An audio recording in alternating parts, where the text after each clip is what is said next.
जकरा शेरावाली दा बोल साचे दरबार की जय। ओम नमो चंडिकाय नमः। अथ श्री दुर्गा सप्तशती। पहला अध्याय। महर्षि का राजा सूरत और समाधि को देवी की महिमा बताना। महर्षि मार्कंडेय जी बोले, सूर्य के पुत्र सर्वणी की उत्पत्ति की कथा विस्तार पूर्वक कहता हूँ, सुनो। सर्वणी महामाया की कृपा से जिस प्रकार मानवतार के स्वामी हुए, उनका हाल भी सुनो। पहले सवरोची से नामक मानवतार में चैत्रवंशी सूरत नाम के एक राजा थे। सारी पृथ्वी उनका राज था। वह प्रजा को अपने पुत्र के समान मानते थे, तो भी कोल विध्वंसी राजा उनके शत्रु बन गए। दुष्टों को दंड देने वाले राजा सूरत की उनके साथ लड़ाई हुई। कोला विध्वंसियों के संख्या में कम होने पर भी राजा सूरत युद्ध में उनसे हार गया। तब वह अपने नगर में आ गया। केवल अपने देश का राज ही उसके पास रह गया था और वह उसी देश के राजा होकर राज करने लगे। किंतु उनके शत्रु ने उन पर वहां भी आक्रमण किया। राजा को बलहीन देखकर उसके दुष्ट मंत्रियों ने राजा की सेना और खजाना अपने अधिकार में कर लिया। राजा सूरत अपने राज्याधिकार को हार कर शिकार खेलने के बहाने घोड़े पर सवार होकर वहां से एक भयानक वन की ओर चले गए। उस वन में उन्होंने महर्षि मेधा का आश्रम देखा। वह मेधा महर्षि अपने शिष्यों तथा मुनियों से सुशोभित बैठे हुए थे और वह कितने ही हिंसक जीव परम शांति भाव से रहते थे। राजा सूरत ने महर्षि मेधा को प्रणाम किया और महर्षि ने भी उनका उचित सत्कार किया। राजा सूरत महर्षि के आश्रम में कुछ समय तक ठहरे। अपने नगर की ममता के आकर्षण से राजा अपने मन में सोचने लगे, पूर्व काल में पूर्वजनों ने जिस नगर का पालन किया था वह आज मेरे हाथों से निकल गया। मेरे दुष्ट वह दुरात्मा मंत्री मेरे नगर की अब धर्म से रक्षा कर रहे होंगे या नहीं। मेरा प्रधान हाथी, जो कि सदा मद की वर्षा करने वाला और शूरवीर था, मेरे बैरियों के वश में होकर ना जाने क्या दुख भोग रहा होगा। मेरे आज्ञाकारी नौकर, जो मेरे कृपा से धन और भोजन पाने से सदैव सुखी रहते थे और मेरे पीछे पीछे चलते थे, वह अब निश्चय ही दुष्ट राजाओं का अनुसरण करते होंगे तथा मेरे दुष्ट एवं दुरात्मा मंत्रियों द्वारा व्यर्थ ही धन को व्यर्थ व्ययन करने से संचित किया हुआ मेरा खजाना एक दिन अवश्य खाली हो जाएगा। इस प्रकार की बहुत सी बातें सोचता हुआ राजा निरंतर दुखी रहने लगा। एक दिन राजा सूरत ने महर्षि मेधा के आश्रम के निकट एक वेश्या को देखा। राजा ने उससे पूछा, भाई तुम कौन हो? यहाँ तुम्हारे आने का क्या कारण है और तुम मुझे शोकग्रस्त अन्य माने से दिखाई देते हो, इसका क्या कारण है? राजा के यह नर्म वचन सुन वेश्या ने महाराजा सूरत को प्रणाम करके कहा। वेश्या बोला, राजन, मेरा नाम समाधि है। मैं धनियों के कुल में उत्पन्न हुआ एक वेश्या हूँ। मेरे दुष्ट स्त्री पुत्र दी को ने लोभ से मेरा सब धन छीन लिया है और मुझे घर से निकाल दिया है। मैं इस तरह से दुखी होकर इस वन में चला आया हूँ और यहाँ रहता हुआ मैं इस बात को भी नहीं जानता कि अब घर में इस समय सब कुशल हैं या नहीं।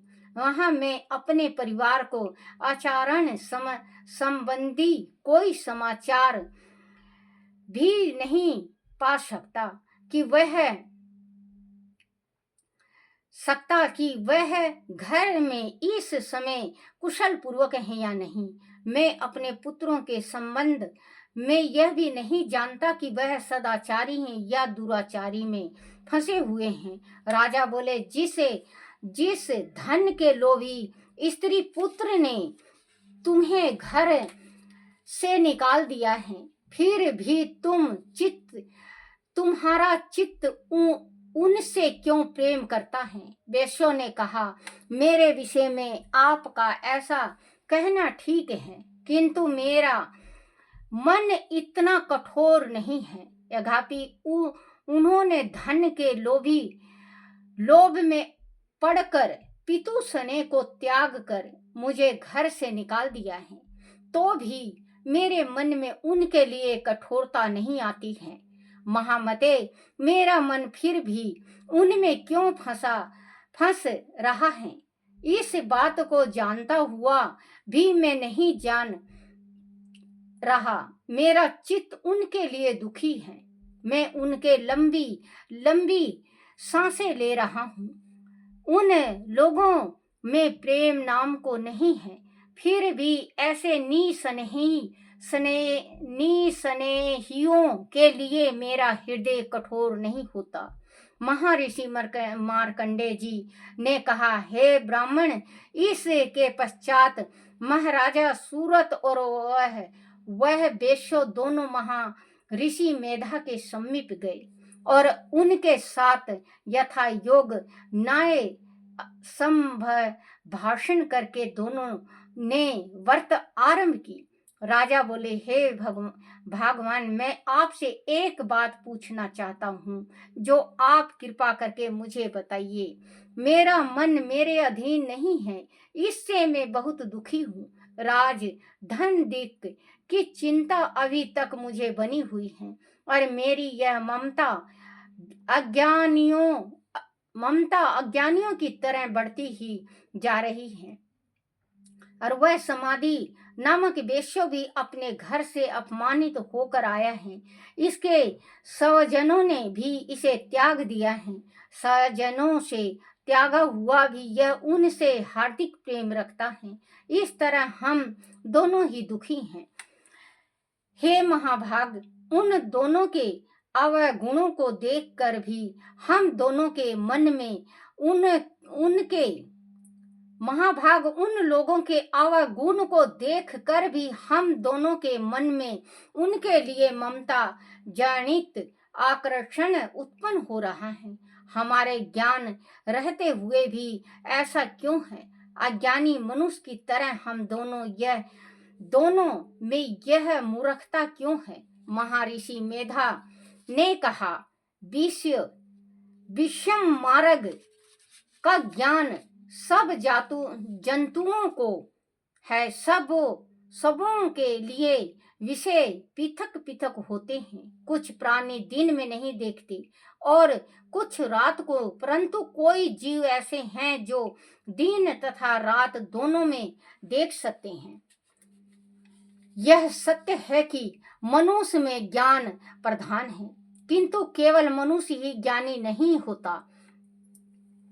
पशु पक्षी आदि भी ज्ञान रखते हैं। जैसे वह पशु पक्षी ज्ञानी है, वैसे ही मनुष्य का ज्ञान है, और जो ज्ञान मनुष्य में है वैसे ही पशु पक्षियों में है, तथा अन्य बातें भी दोनों में एक जैसी पाई जाती हैं। ज्ञान होने पर भी उन पक्षियों की ओर देखो कि अपने भूख से पीड़ित बच्चों की चोंच में कितने प्रेम से अन्न के दाने डालते हैं। हे राजन, ऐसा ऐसा ही प्रेम मनुष्यों में अपनी संतान के प्रति पाया जाता है। लोभ के कारण अपने उपकार का बदला पाने के लिए मनुष्य पुत्रों की इच्छा करते हैं और इस प्रकार मोह के गड्ढे में गिरा करते हैं। भगवान श्री हरि की जो माया है उसी से यह संसार मोहित हो रहा है। इसमें आश्चर्य की कोई बात नहीं, क्योंकि वह भगवान विष्णु की योग निंद्रा है।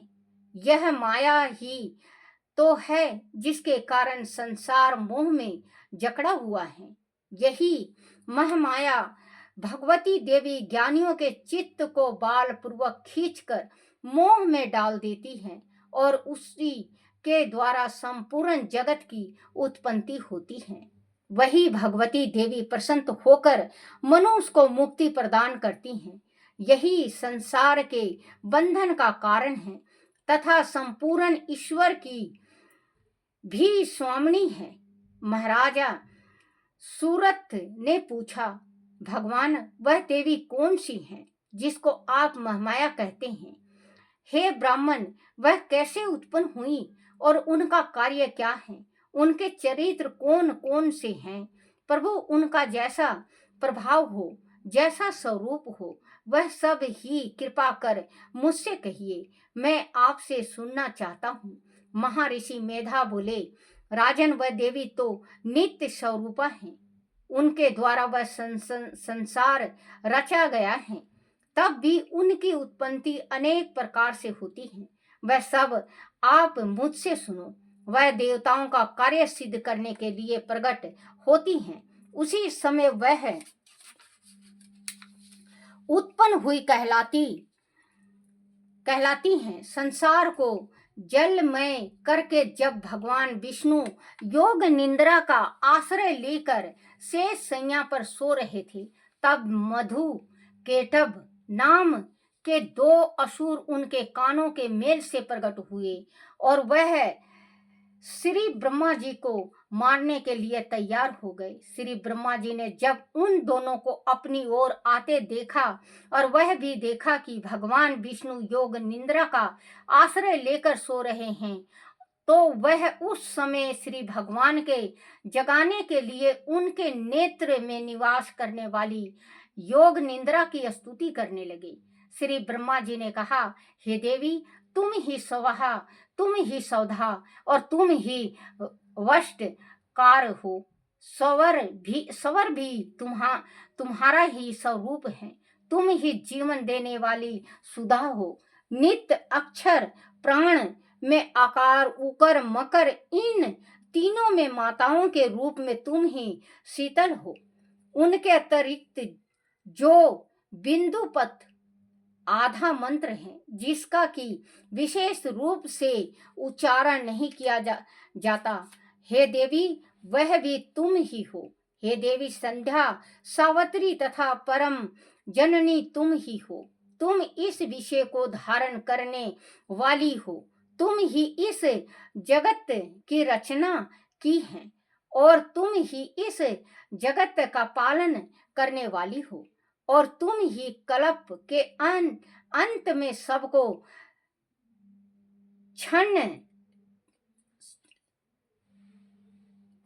सबको भक्षण करने वाली हो। हे देवी, जगत की उत्पत्ति के समय तुम सृष्टि रूपा होती हो, पालन काल में शीतल रूप हो और कल्प के अंत में संहार रूपा धारण कर लेती हो। तुम ही महाविद्या, महामाया, महामेधा, महारात्रि और महारात्रि हो। श्री ईश्वरी और बोध स्वरूपा बुद्ध भी तुम ही हो। लज्जा, पुष्टि, तुष्टि, शांति और क्षमा भी तुम ही हो। तुम खड्ग धारणी, शूल धारणी, घोर रूपा तथा गदा, चक्र, शंख और धनुष के धारण करने वाली हो। बाण, भुसुंडी और परिघ, यह भी तुम्हारे ही अस्त्र हैं। तुम सोम और सोमतार हो। यही नहीं, बल्कि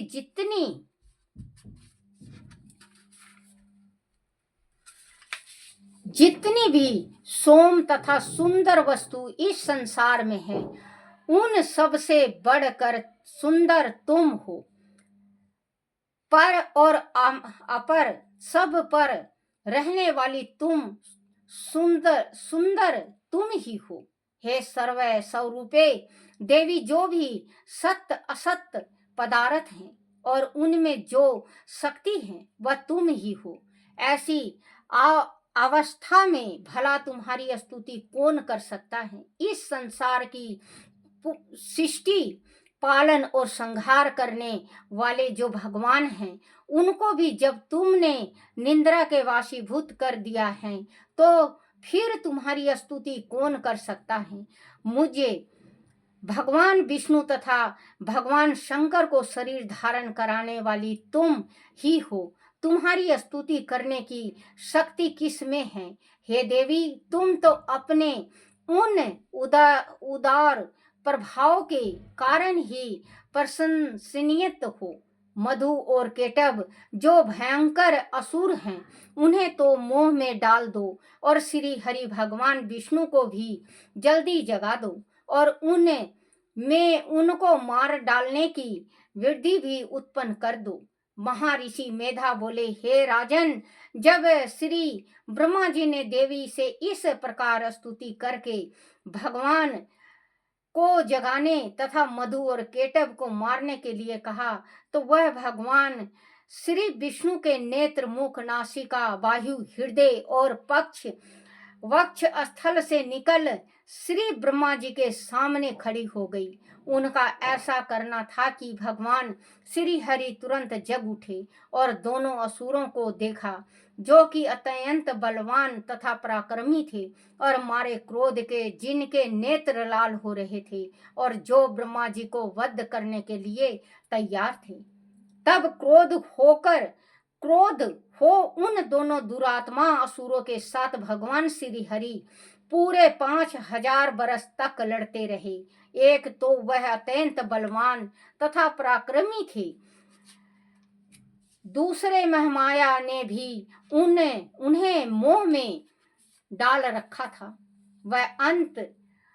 वह श्री भगवान से कहने लगे, हम दोनों तुम्हारी वीरता से अत्यंत प्रसन्न हैं, तुम हमसे कोई वर मांगो। भगवान ने कहा, आदि तुम मुझ पर प्रसन्न हो तो अब तुम मेरे हाथों से मर जाओ। बस इतना सा ही वर तुमसे मांगता हूँ, वह दूसरे वर से क्या प्रयोजन है। महर्षि मेधा बोले, इस तरह से जब वह धोखे में आ गए और अपने चारों ओर जल ही जल देखा, तो भगवान श्री हरि से कहने लगे, जहां पर जल ना हो, सूखी जमीन हो, उसी जगह हमारा वध कीजिए। महर्षि मेधा कहते हैं, तथास्तु कहकर भगवान श्री हरि ने उन दोनों को अपनी जांघ पर लिटाकर उन दोनों के सिर काट डाले। इस तरह से यह देवी श्री ब्रह्मा जी के स्तुति करने पर प्रकट हुई